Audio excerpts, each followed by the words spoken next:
क्या तुम्हें याद है वो रात जिसने पूरे देश को हिला दिया था? दिल्ली, साल 2012। वो दर्द, वो गुस्सा, वो डर जिसे सुनकर पूरा भारत सड़कों पर उतर आया था। वो निर्भया केस। लेकिन अब जरा सोचो, उस भयानक जुर्म के कुछ साल बाद जब जेल में बैठे एक आरोपी का इंटरव्यू लिया गया तो उसने क्या कहा था? उसने कहा, कोई भी शरीफ लड़की रात को 9 बजे बाहर नहीं निकलती। जो लड़की शरीफ होती है वो ऐसे नहीं घूमती। गलती लड़कियों की थी, लड़कों की नहीं। और फिर उसने कहा, ये जो हुआ वो एक सबक था। समाज में फैल रही गंदगी को साफ करने के लिए जरूरी था। अब सोचो जरा, एक इंसान जिसने इंसानियत की हदें तोड़ दी, वो भी अपने किए को सही ठहराने की कोशिश कर रहा था। और यही सबसे डरावनी बात है, क्योंकि ये बीमारी सिर्फ जेल की दीवारों में नहीं, हम सबके अंदर कहीं न कहीं जिंदा है। हर बार जब हम अपनी गलती को कारण से ढकते हैं, हम भी उसी रास्ते पर चल पड़ते हैं जहां सच मर जाता है और जस्टिफिकेशन जीत जाता है। और यही सच्चाई खोलती है ये किताब, mistakes were made but not by me. एक ऐसी कहानी जो बताती है कि गलती से बड़ा अपराध है उसे सही साबित करना। Chapter 1, the mirror of self justification. सोचो जरा, इंसान अपने आप को कभी गलत नहीं मानता, भले ही उसकी गलती पूरी दुनिया देख रही हो। वो अपने दिमाग में एक पूरी कहानी गढ़ लेता है जिसमें वो हमेशा हीरो है। ये कोई किताब की बात नहीं, ये हमारी रोजमर्रा की जिंदगी का सच है। याद है एक बैंक का मामला जहां एक क्लर्क ने लाखों रुपए चुराए। पूरे शहर में हड़कंप मच गया। जब पुलिस ने उससे पूछा कि उसने ऐसा क्यों किया तो उसने बस इतना कहा, मैंने सिस्टम में गड़बड़ी देखी और समाज के लिए उसे ठीक किया। सोचो, चोर अपनी चोरी को सुधार बता रहा था। हम हंस सकते हैं, लेकिन अगर थोड़ा ध्यान दे तो हमारे आसपास भी लोग हर दिन ऐसी जस्टिफिकेशन करते हैं। कोई अफसर जो रिश्वत लेता है कहता है, कर्मचारी तो बर्बाद हो रहे हैं इसलिए मैंने सिस्टम बचाया। कोई स्टूडेंट चीट करता है, कहता है, टीचर ने मेरे साथ अनफेयर किया। हमारी दुनिया में ये खेल हर जगह चलता है, बस कहानी का रंग बदलता है। और ये सिर्फ पैसे या पढ़ाई का मामला नहीं है। कुछ साल पहले अमेरिका में एक सीईओ को पकड़ लिया गया था जिसने जानबूझकर एनवायरनमेंट रेगुलेशंस तोड़े। जब उनसे सवाल किया गया तो उनका जवाब था, हमने कंपनी और समाज के लिए ये किया ताकि विकास रुक न जाए। इंसान अपने बड़े अपराधों को भी इस तरह जस्टिफिकेशन में बदल देता है कि खुद को मासूम महसूस हो। दिल्ली के उस डरावने केस को याद करो जहां हम सभी का दिल कांप गया। एक आरोपी जेल में कह रहा था कि ये जो घटना हुई वो समाज में फैल रही गंदगी को साफ करने के लिए जरूरी थी। देखा, यहां भी वही पैटर्न है। अपराध को सही ठहराना, खुद को हीरो दिखाना। सिर्फ अपराध नहीं, छोटी छोटी रोजमर्रा की घटनाएं भी यही सच दिखाती है। एक आदमी अपनी पत्नी से झगड़ा करता है और कहता है, मैं तो केवल सच बोल रहा था। एक मित्र धोखा देता है और कहता है, मैंने तो दोस्ती बचाने के लिए यह किया। हम हर बार अपने किए को जस्टिफाई करते हैं और यही दिमाग की सबसे खतरनाक ट्रिक है। ये वो आईना है जिसमें हम खुद को देखते हैं, लेकिन जो दिखता है वो सच नहीं, हमारी खुद की बनाई हुई कहानी है। हमारी आंखों के सामने भी सच होता है, लेकिन हम उसे नहीं देखते। कभी सोचा है कि क्यों लोग अपनी गलती मानने से डरते हैं? क्योंकि अगर हम सच मान लेंगे तो हमारी पूरी दुनिया हिल जाएगी। हमारे रिश्ते, हमारी इज्जत, हमारा ईगो सब फ्रेजाइल है। इसलिए दिमाग हमें बचाने के लिए झूठ को सच बना देता है। और यही वजह है कि कोई आदमी चोरी कर सकता है, मार सकता है, धोखा दे सकता है, लेकिन खुद को कभी दोषी नहीं मानता। यहां तक कि इतिहास में भी यही पैटर्न दिखता है।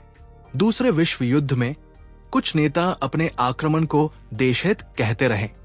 कितनी मासूम जिंदगियां उजड़ गई, लेकिन उनके दिमाग में वे सही थे। इंसान का माइंड यही करता है, चाहे छोटा मामला हो या बड़ा। हम सभी में यही दिमाग छिपा हुआ है बस हद और स्केल अलग होता है। तो अगली बार जब तुम किसी के बहाने सुनो, मैंने तो ठीक किया, मैंने तो बचाया, तो याद रखना, शायद वो इंसान अपने आप को धोखा दे रहा है। लेकिन सवाल यह है कि हम खुद कितनी बार खुद से झूठ बोलते हैं, और क्या कभी हम अपनी बनाई कहानी की हकीकत से सामना करेंगे? इसका जवाब हम अगली चैप्टर में ढूंढेंगे, जहां दिमाग की वो जंग दिखेगी जिसमें सच और झूठ एक दूसरे से भिड़ते हैं, और जीत हमेशा उसी की होती है जो खुद को सही मानता है। Chapter 2, the war inside the mind. कभी कभी इंसान का दिमाग खुद से लड़ने लगता है, उसकी सोच और उसके कर्म एक दूसरे से भिड़ जाते हैं, और यही वो जंग है जिसे साइकोलॉजी में कहते हैं कॉग्निटिव डिसोनेंस। याद करो साल 2015 की अफ्रीका की ओबोला महामारी। एक डॉक्टर ने कहा कि उसे मरीजों की मदद करनी है, लेकिन गांव वालों ने उसे डराया, धमकाया। वो खुद जानता था कि बचाने का सही तरीका क्या है, लेकिन उसके दिमाग ने उसे तर्क दिया, अगर मैं जाऊंगा तो लोग मुझे मार देंगे और काम अधूरा रह जाएगा।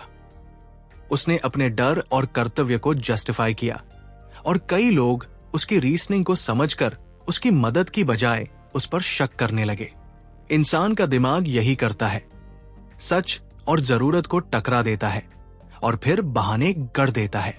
और ये सिर्फ बड़ी घटनाओं में नहीं, हमारी रोजमर्रा की जिंदगी भी इसी लड़ाई से भरी है।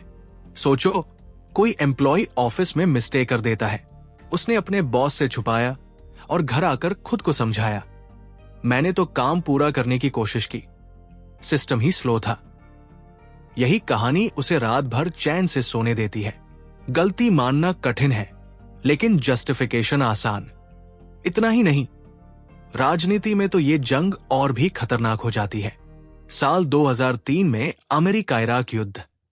नेताओं ने खुद को सही ठहराने के लिए कई झूठ बोल दिए। हमारे पास WMD थे, हम सुरक्षा के लिए लड़ रहे हैं। सच था कि WMD नहीं थे, पर दिमाग ने उन्हें कहानी गढ़ने दी। उनकी जस्टिफिकेशन ने दुनिया भर के मासूम बच्चों की जान ली। यहां हमें समझना होगा, इंसान का माइंड बस सच को दबाने के लिए ही नहीं, बल्कि खुद को हीरो बनाने के लिए भी बहाने बनाता है। चाहे वो बच्चा हो, CEO हो या देश का नेता। अब सोचो, अगली बार जब कोई खुद को सही साबित करने के लिए कोई बहाना बनाए, तो उसके दिमाग में वही जंग चल रही होगी। सच, झूठ, डर और ईगो सब आपस में लड़ रहे हैं। लेकिन सवाल यह है, क्या हम इस जंग के सच्चे नतीजे को देखेंगे, या हमेशा अपने बहाने की कहानी में खुद को हीरो मानते रहेंगे? अगली चैप्टर में हम जानेंगे कि यही वही इल्यूजन है जो इंसान की आस्था और विश्वास को भी अपनी जाल में फंसा लेती है। Chapter 3, the Holi illusion. इंसान का दिमाग सिर्फ अपने अपराध या गलतियों को जस्टिफाई करने तक ही सीमित नहीं रहता, वो अपने विश्वास और आस्था तक को उसी जाल में फंसा देता है। याद करो साल 2001 की अमेरिका में एक पास्टर ने अपने फॉलोअर से कहा कि अगर वे उसके कहे अनुसार दान देंगे तो भगवान उन्हें अमीर बना देंगे। लोगों ने लाखों डॉलर दिए। जब परिणाम नहीं आया तो उन्होंने कहा, ईश्वर की योजना अलग थी, तुम्हारे लिए बेहतर समय आएगा। सच तो वही था कि लोगों को धोखा दिया गया था, पर दिमाग ने उस झूठ को फेथ टेस्ट में बदल दिया। इंसान को खुद को सही ठहराने की कला आती है, और भगवान का नाम उसका सबसे बड़ा हथियार बन जाता है। ये सिर्फ विदेशों की बात नहीं, भारत में कई साल पहले एक बाबा अपने भक्तों को कहता था कि अगर वो चढ़ावा नहीं देगा तो उसकी बीमारी कभी ठीक नहीं होगी। लोगों ने पैसे, ज्वेलरी, यहां तक कि जमीन तक दे दी। जब सच सामने आया कि बाबा फ्रॉड था, तो उसने कहा, ईश्वर ने मेरी परीक्षा ली थी, तुम्हारी भक्ति सही साबित हो गई। देखा, खुद को बचाने का वही तरीका, गलत काम को पवित्रता का नाम देना। धर्म सिर्फ नाम नहीं, एक इल्यूजन भी बन जाता है। एक आदमी जो बच्चों का शोषण करता है, वो कह सकता है, मैं उनके लिए बेहतर समाज बना रहा हूं। एक नेता जो युद्ध छेड़ता है, कह सकता है, हमारे देश की रक्षा के लिए यह जरूरी था। सिर्फ जस्टिफिकेशन बदलती है, एक्ट वही रहता है। यहां तक कि छोटी चीजों में भी यही पैटर्न दिखता है। कोई माता पिता कह देते हैं कि उनका बच्चा गलती कर रहा था, तो वो उसे डांटते हुए कहते हैं, मैंने तो तुम्हारे भले के लिए किया। और बच्चा भी उस रीजनिंग में फंस जाता है, सोचता है कि गलती उसकी नहीं, सही दिशा का हिस्सा था। हम सब उसी इल्यूजन के अंदर जीते हैं, अपने विश्वास को ऐसे रंग देते हैं कि वो सत्य और झूठ के बीच की लाइन मिटा देता है। और यही इल्यूजन कभी कभी समाज को, कभी धर्म को, कभी खुद की जिंदगी को ही हिला देता है।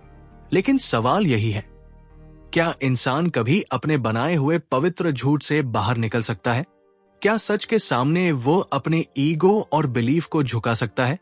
इसका जवाब और गहराई हम अगली चैप्टर में देखेंगे, जहां ये जानेंगे कि हमेशा सही होने की जिद की कीमत क्या होती है।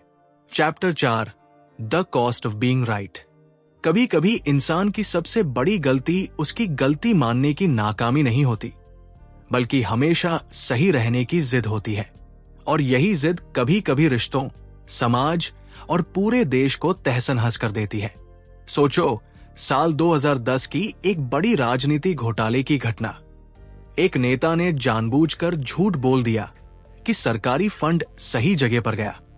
सच सामने आ गया, पर उसने कभी माफी नहीं मांगी। कहा, मैं सही था, सिस्टम गलत था। उसकी जिद ने न सिर्फ देश की अर्थव्यवस्था को झकझोर दिया, बल्कि उसके समर्थकों और विरोधियों के बीच नफरत की आग जला दी। रिश्तों में भी यही पैटर्न दिखता है।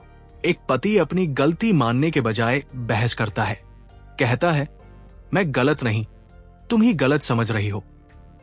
पत्नी की आंखों में गुस्सा और चोट बढ़ती जाती है, लेकिन वो अपने ईगो में फंसा रहता है। गलती मानने से बचने की यही जिद रिश्तों को तोड़ देती है। इतिहास में भी यही पैटर्न दिखता है।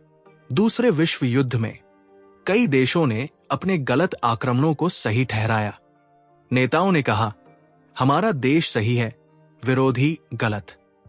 सच ये था कि लाखों मासूमों की मौत हो गई, पर ईगो और जस्टिफिकेशन ने उनकी आंखों में पर्दा डाल दिया। ये सिर्फ बड़े मामलों तक सीमित नहीं, हमारी रोजमर्रा की जिंदगी भी इस कॉस्ट से भरी है। कभी कोई आदमी गलती करके कहता है, मैंने जो कहा वो सही था, तुमने मेरी बात नहीं समझी। कभी कोई टीचर अपने बायस को जस्टिफाई करता है, मैंने वही किया जो अच्छा था, बच्चे की समझ कमजोर थी। हर बार जब इंसान अपनी गलती को सही ठहराता है, वो न केवल खुद को धोखा देता है, बल्कि जिनके साथ वो जुड़ा है उन्हें भी उस झूठ में फंसा देता है। रिश्ते टूटते हैं, समाज टूटता है, इतिहास बनता है और बर्बादी आती है।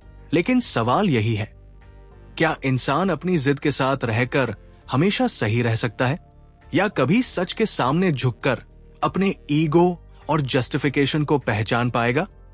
और यही जवाब हमें अगली चैप्टर में मिलेगा, जहां हम जानेंगे कि गलत होना कभी शर्म की बात नहीं, बल्कि अपने आप से ईमानदार होना ही असली आजादी है।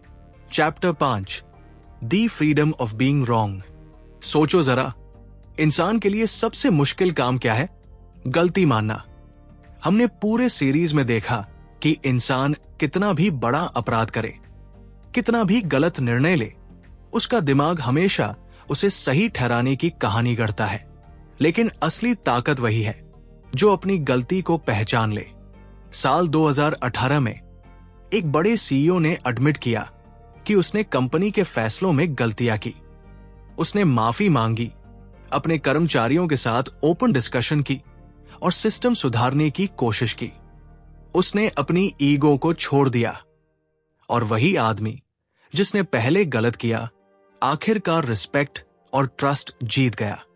रिश्तों में भी ऐसा ही होता है।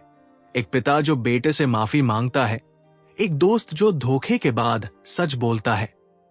ये वही लोग हैं जो अपने ईगो और जस्टिफिकेशन को पीछे छोड़कर आजाद हो गए। गलत होना शर्म की बात नहीं है।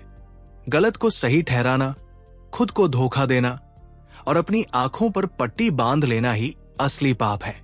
जब इंसान सच मानता है, ईगो छोड़ता है और माफी मांगता है, तब वो न सिर्फ खुद को मुक्त करता है, बल्कि दुनिया को भी थोड़ी बेहतर जगह बना देता है। तो इस किताब का सबसे बड़ा संदेश यही है, हम सब मिस्टेक्स करते हैं, लेकिन सबसे बड़ी गलती ये नहीं कि हमने क्या किया, सबसे बड़ी गलती ये है कि हम अपनी गलतियों से आंखें क्यों मूंद लेते हैं। अब सोचो, अगली बार जब कोई खुद को सही साबित करने लगे या तुम्हारा ईगो कहे मैं गलत नहीं हूं, तो याद रखना, गलत होने में ताकत है और खुद से ईमानदार होने में आजादी। अगर तुम्हें ये ऑडियो बुक समरी पसंद आई तो लाइक करो, शेयर करो और कमेंट में बताओ कि तुम्हें कौन सा चैप्टर सबसे ज्यादा सोचने पर मजबूर कर गया। अगर तुम ऐसे ही आसान हिंदी में डीप बुक समरीज देखना चाहते हो तो सब्सक्राइब करना मत भूलना। हर हफ्ते हम ऐसे ही किताबों की दुनिया में झांकेंगे और जानेंगे कि इंसान का दिमाग कैसे काम करता है और कैसे हम खुद को धोखा दिए बिना अपनी जिंदगी बदल सकते हैं। याद रखो, गलत होना शर्म की बात नहीं, खुद से ईमानदार होना सबसे बड़ी ताकत है।